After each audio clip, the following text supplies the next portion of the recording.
Hello and welcome to the Let's Talk Azure podcast with your host Sam Foote. And Anne Armstrong. If you're new here, we're a pair of Azure and Microsoft 365 focused IT security professionals. It's episode 34 of season 5. Sam and I had a recent discussion around token theft and token replay attacks. These attack methods are becoming more popular, and organizations are needing to put in security controls to reduce their risk of attacks. Here are a few things we covered. What are authentication tokens? What is token theft and token replay attacks?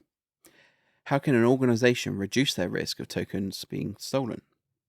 And what measures can an organization put in place to prevent token replay? We've noticed that a large number of you aren't subscribed. If you do enjoy a podcast, please do consider subscribing. It would mean a lot to us for you to show your support to the show. It's a really great episode, so let's dive in. Hey Alan, how are you this week? Hey Sam, not doing too bad. How are you? Yeah, really good, thank you. It's that time of year again, Alan. Is it? What? It's the time of the year where Apple released a new iPhone, and there's a string of replies saying, and the top comment on Tim Cook's announcement about it going, that was in Android 10 years ago. I wasn't expecting that, to be fair. I was expecting you to say something around Ignite again and that, it's sold out. Sorry, apologies. Keep it on brand. Yeah. Yeah. Ignite. Woo. Yeah, it seems like it's pretty popular. Sold out now, which is... Sold out in 3 days, I think, or something like that. Yeah. The technical, and then the partner one's now sold out, I think. Yeah, more expensive, extra day. Yeah, so really good. So hopefully that's just really good demand, not, a limit of size, if that makes sense, But yeah, really interesting to see. Be really interested to see, how that goes. Yeah, I think the location change was really to increase the capacity of it. And then, as you said, they've now done an extra day as well, kind of back to what it used to be from a Tuesday to Thursday. Well, Tuesday to Friday. There's some stuff on Friday as well, but mainly Tuesday to Thursday with a pre-day on Monday. So, yeah, like you said, increased cost, probably because of venue and an extra day. But actually, I guess technical, teams, organizations are seeing more value because it's more of a week event pretty much now. So yeah. Yeah, because if you have to travel, in some respects, it's the travel time which eats up the cost and obviously the time as well, So, yeah, having an extra day does make it worth the travel, doesn't it? In some respects. Yeah, definitely. Cool. What we're talking about this week? Yeah, so I'm going to attempt to talk about token attacks and token replay attacks, and some of the mechanisms that we can put in place to protect ourselves from some of that, or prevent replays and things like that. So I think that's the gist of it. It seems to be an emerging attack sort of coming out now, outside of just scraping or harvesting user credentials, as the world kind of moves into that semi-passwordless sort of world now. So we have to grab something else now. Yeah. Okay. Do we want to start just sort of with a basic overview of what authentication tokens are? Yeah, sure. So I'm probably going to absolutely butcher this, but in effect, when we sign in, when we do a authentication with, and I'm going to use the example of using Microsoft technology. This is a podcast around Microsoft technology, but it's the closest I am to some of this stuff. So using an identity provider, in this instance, Entra. When you sign in, you put in your username, password, or your username and your MFA prompt, your passwordless authentication, whichever you might be doing, and you authorize yourself. Your machine then receives a token, an authentication token, and this specifies your session, how long you can have it for before you have to re-authenticate. but also then tells you, or tells the websites that you can replay it to, in effect, what access you have to various things.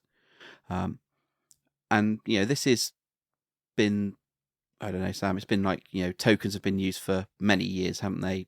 It's just the technology around them has changed and been more secure, and things like that. Is that fair to say? Yeah, I mean, authentication tokens have been used in web authentication strategies for years and years, and I think they've just become more highly targeted because of other other technologies have come in and sort of added layers of protection to user accounts, right? So previously you could before MFA you could scrape somebody's or fish somebody's user details and gain access to their account that way, sometimes without even them knowing. But now organization and your token is essentially a representation of your password in some respects. Yeah. It sits on your machine and you use it so that you don't, every single time you talk to the server, you don't have to put your password in. So it's highly sensitive and it needs to be protected. Yeah, and I guess with tokens may in the past or still currently, you may have a separate token for each SaaS application you may access. So maybe it's only relevant, gives you access to one application, things like that. But as we've moved into seamless single sign-on, doing federation with a single identity provider to bring that experience of not having to have multiple passwords, multiple MFA solutions, things like that, they then become more, let's say, appetizing to sort of grab, because it may give you access to multiple things. Now there's various mechanisms to even to collect, or not to collect, but to generate that token. You have things like MFA, conditional access, and all that sort of stuff to then try and prevent a token being created and then then being used by a bad actor. So that's kind of, I guess, an overview, very high level and probably quite butchered from my side, around authentication tokens. And I guess another sort of view of it is, I suppose you could kind of say it's like your ID badge that you may log into a building, that kind of stuff. It's the same badge that can get into various rooms, kind of thing. And if it did get stolen and someone has access to the locations you have, it's a kind of similar thing as that. Yeah, imagine let's say you visit a new office block and you've got a visitor's badge, that gives you access to certain things. You have it so that you pass your forced authentication challenge. The person at the front desk, which is your login, you get your badge and then you can use it until it expires, right? So yeah, that could be very valuable if somebody else had access to that badge. Yeah. Okay. Okay, so yeah, can you just expand a bit on sort of what token theft is, and and how tokens are replayed during attacks? Yeah. Okay. So token theft, as it sounds, is the theft of an authentication token, and generally this is normally done in various ways. And kind of the main one is to get someone to sign into a fake or partially fake sign-in page for a identity provider. So in our example, Microsoft Entra. So there is some tooling out there, and it's something that me and Sam sort of tested out, kind of understanding that sort of process, I guess, of how you could potentially steal a token and then work the other way around. Kind of like, I suppose that's kind of like red team, and then also like blue teaming the other side about how can we prevent it. So in effect, someone signing in to a website, and this is kind of where I was leading to, was that previously a bad actor would try and grab the username and password, but now with password authentication, they now can't collect the password. But what I've seen, or what we kind of seen around it, is that going through authentication still authenticates legitimately against 365 on your Microsoft tenant, but may look completely identical to the Microsoft or Entra sign-in process, and that's more around. It is a man-in-the-middle attack in effect, but it's just relaying back what Microsoft are presenting to the user. But the only difference is that there may be a different URL. So without someone knowing specifically they're a wrong, attacker's URL, you actually wouldn't notice at all that sign-in process, and that's kind of what we've seen when we were doing some of our testing.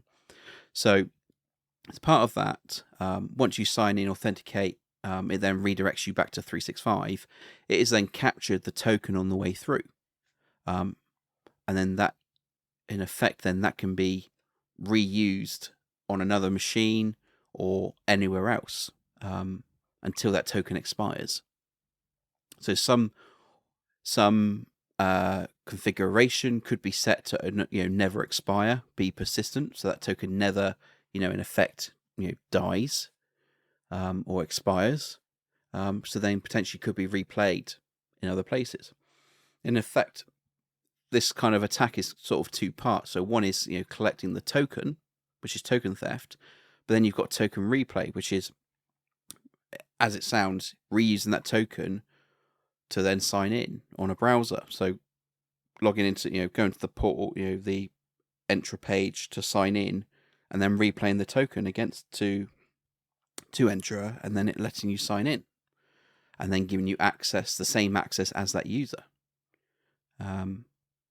And as part of our testing, to be fair, it was quite scary how semi-simplistic it was. There's a lot of things around it you'd have to do, but the actual user experience of it and seeing it actually, it taking place in effect, like I said, without knowing that you're at a different website, you would not know. It would be very difficult to even identify as a user. Would you agree with me, Sam, around that when we were doing our testing?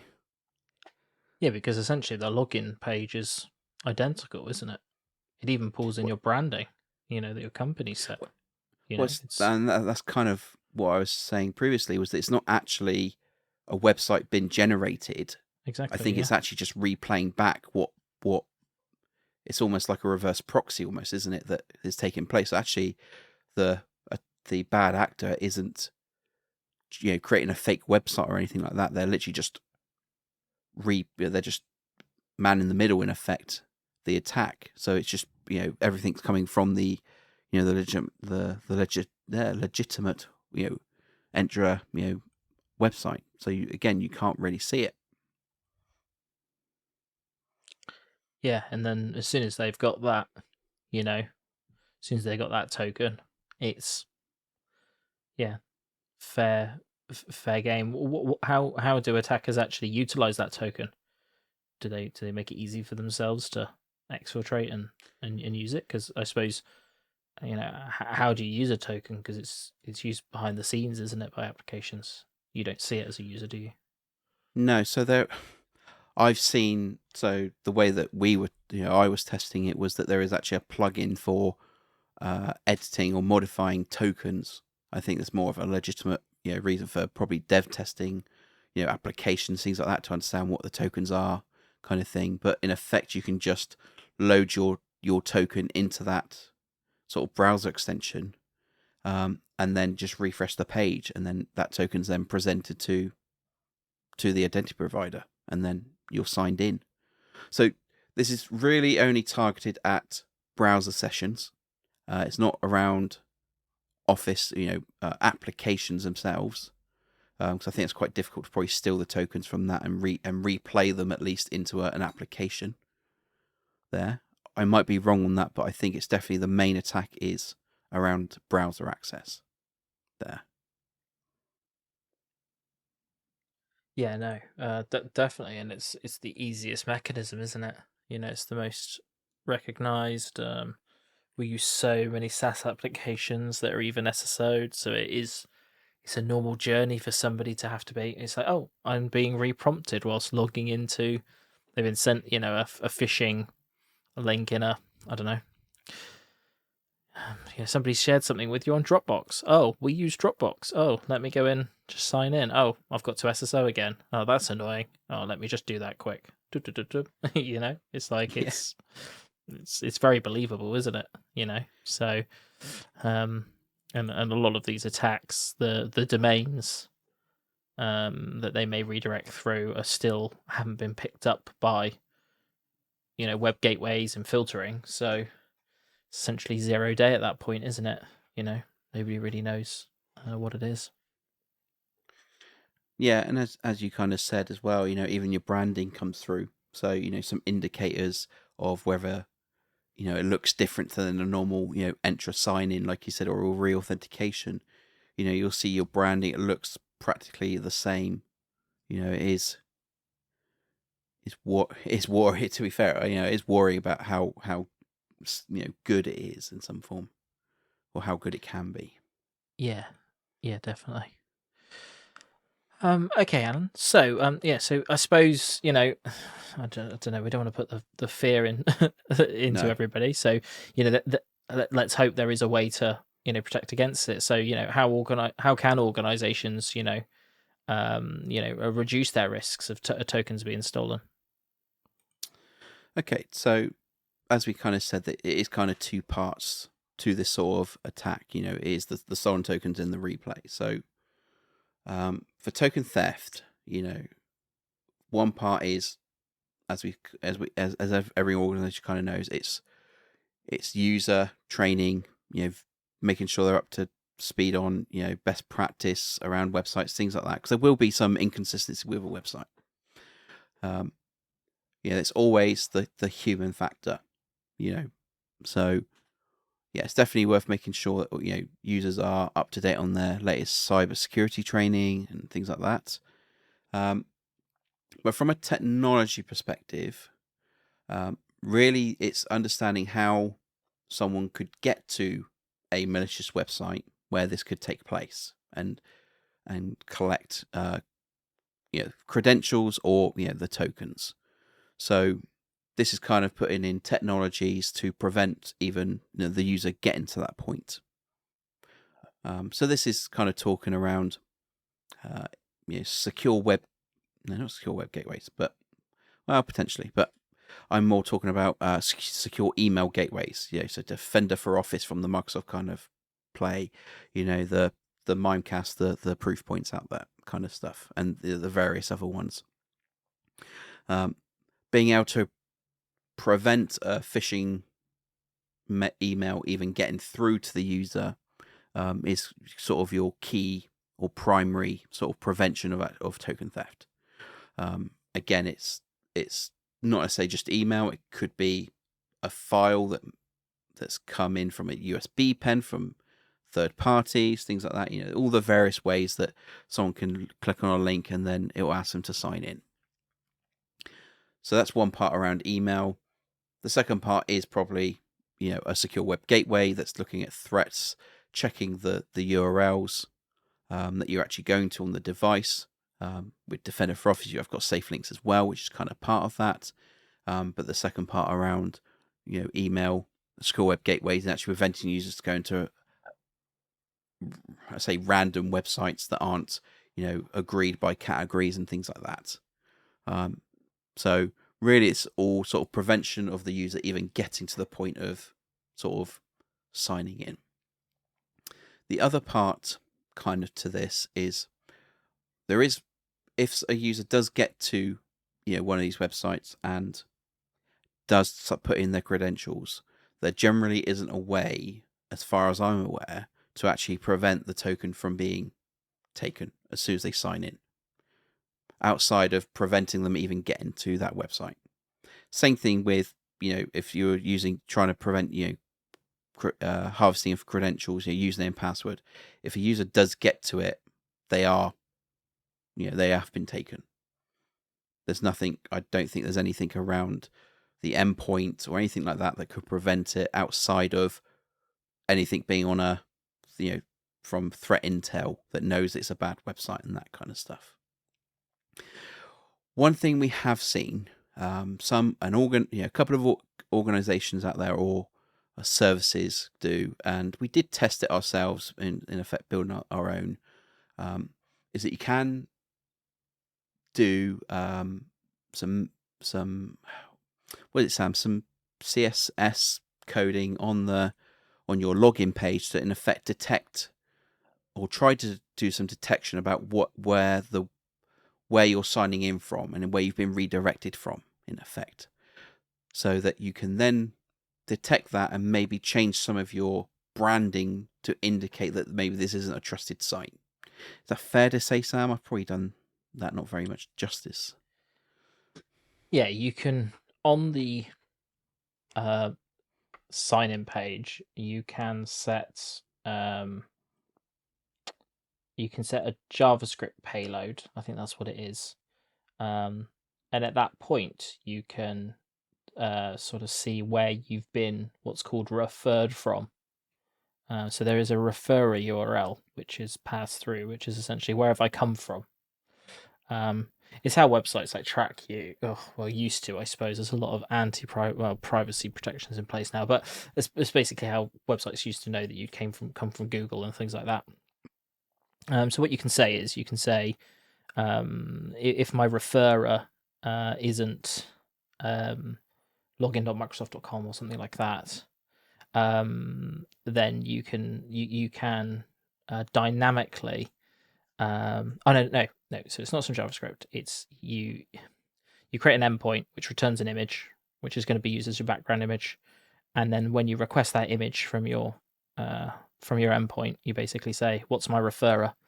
If I'm coming from the login page, if the image is being for the background is being requested from the login page, then maybe show a green tick or something like that on the background.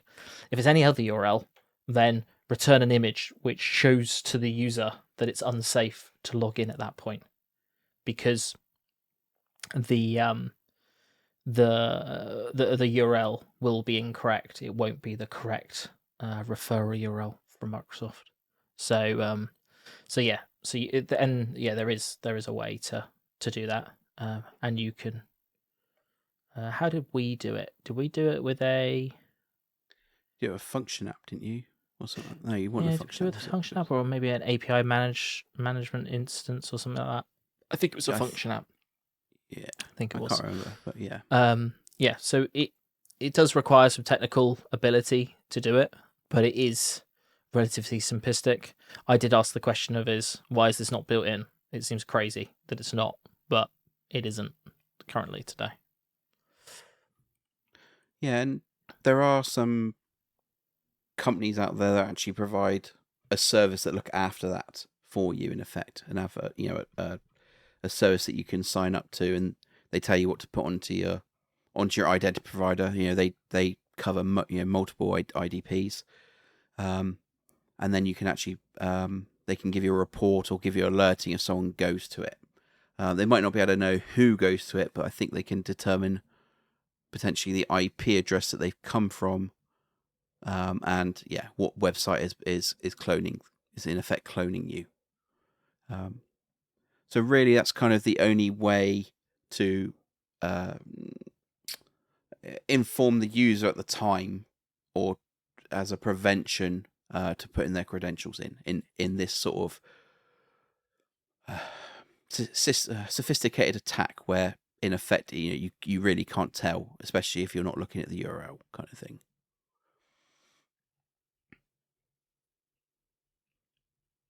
Yeah, because the the sophistication of the proxy means that they do actually pull through your branding, so that does give you an ability to understand if your branding is being shown on a domain that isn't the legitimate Microsoft domain. So in some respects, if they built their own, if they didn't use the reverse proxy, but they wouldn't be able to have such a sophisticated attack, if that makes sense. It actually works to their detriment. So, okay. We can't. I don't think it's right to rely on it. It is. I don't think we can be 100% because we've got some sort of multiple lines of defenses here, haven't we? We've got Defender for Office or some sort of threat protection service on top of your email. That's point one. I think probably next is phishing awareness and training. You've spoken about that, haven't you? Then we've got IOC's threat intelligence, which feed into your secure web gateway. That's protection number 3. And then I suppose you've got a little bit more of anti-phishing guidance there, because you won't be looking at a legitimate URL, will you, whilst you're logging in? And we've also got the branding protection that we can do. So if all else fails, let's say you don't have those things set up, or or somebody completely ignores them because there is a human sat on the other end, and I don't want to be too critical of any specific humans, but just generally, we do sometimes like to not follow procedure, right, or be caught off guard, etc. What can we do if a token has been stolen? Can we actually? Is there any protection that we can do after that event has actually happened?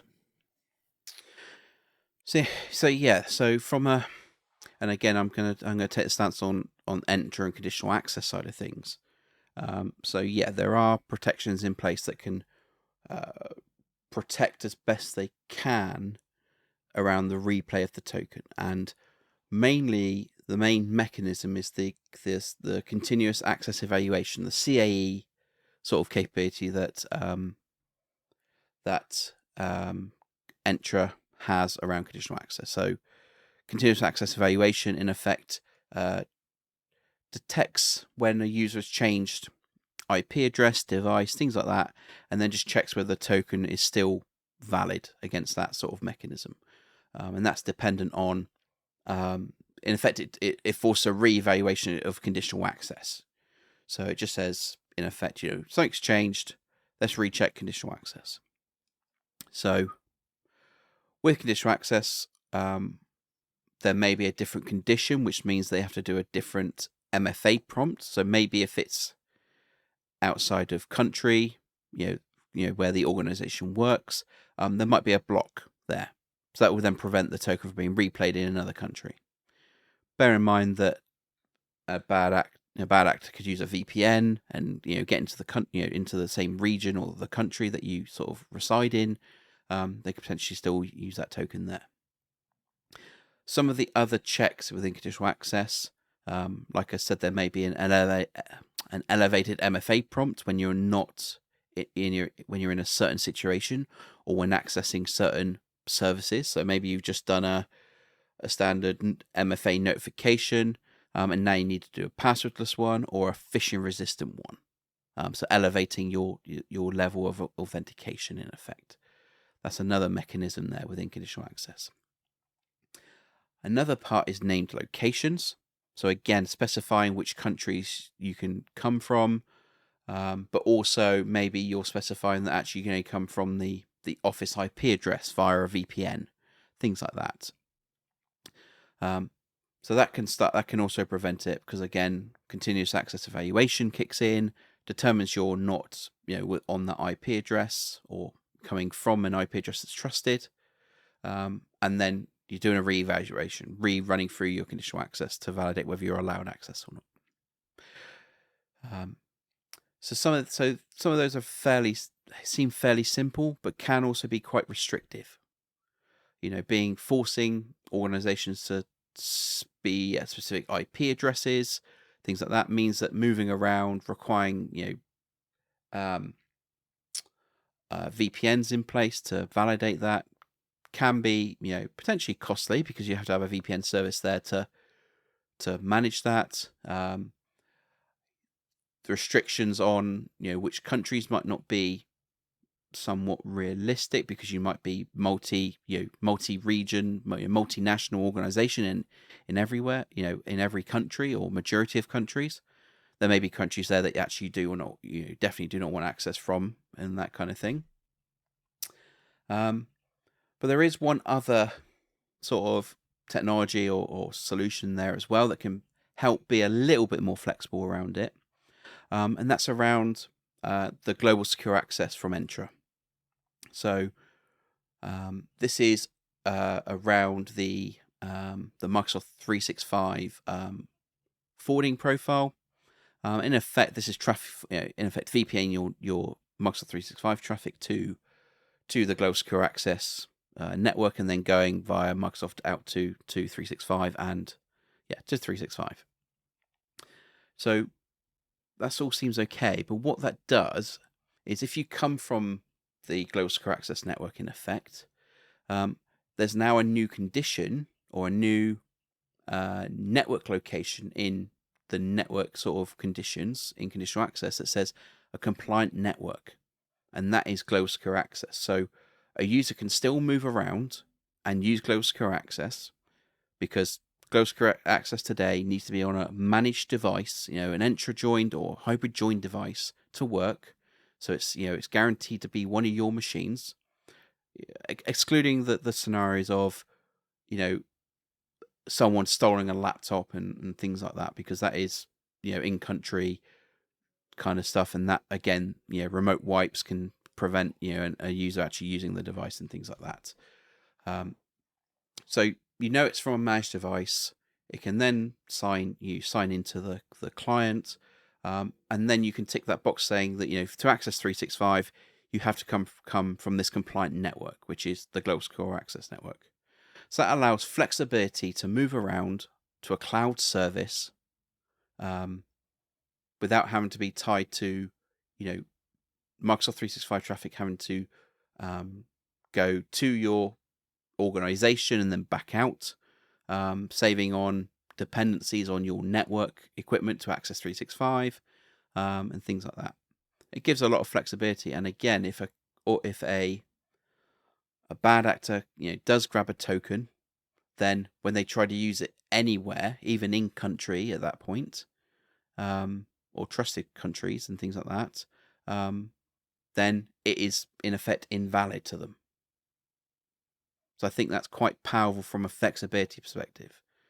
Yes, depending on what licensing you're at, some of that capability is included. So it's not necessarily an uplift in licensing as well, which I think is quite cool and key as well to add an extra layer to try and prevent the tokens being replayed.